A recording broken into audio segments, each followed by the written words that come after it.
Why did I write Love and Respect in the Family?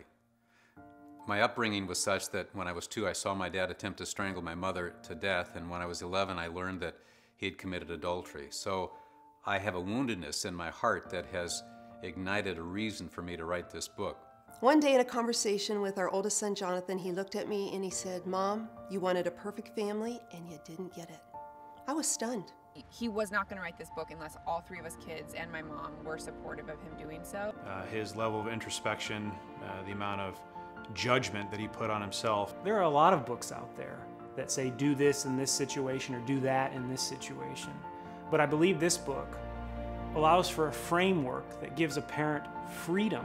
My desire was for my children to share the good, the bad, and the ugly, and we wanted to be transparent. And that, we believe, will give encouragement and hope to people who are struggling with the same things but feel like maybe there's no hope for them. And we want them to know there is a ton of hope. And I know that when I deal with my young son, Jackson, I'm always thinking, what would my parents have done? And I think that that's a good sign because they were good parents. Did they make mistakes? Absolutely.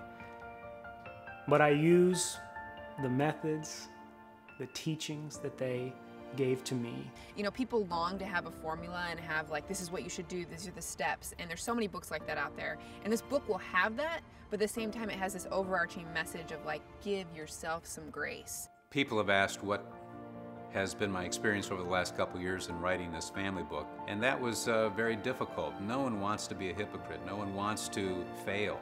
Everyone wants to be perfect, and so I had to process. There were a couple times actually I thought, you know what, there's no point in me even writing this. I'm not worthy. But who was it that encouraged me to write it? My 3 kids. Okay, what mistakes did my parents make? How much time? Just kidding. What mistakes did I make as a child? None. Look at me, little angel. Lie down. Lie down. Lie down.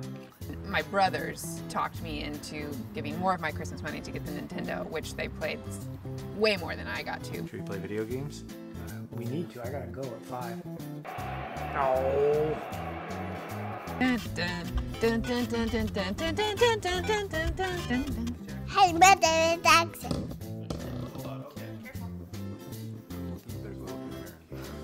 Did you hit record? Is the red button on the top? Or look on the other screen? I obviously have a gambling problem if I force Megan Flynn to stay in the slot machine room on Sonic the Hedgehog 2. That is awesome that there's kids crying in the background. Those parents need my dad's book.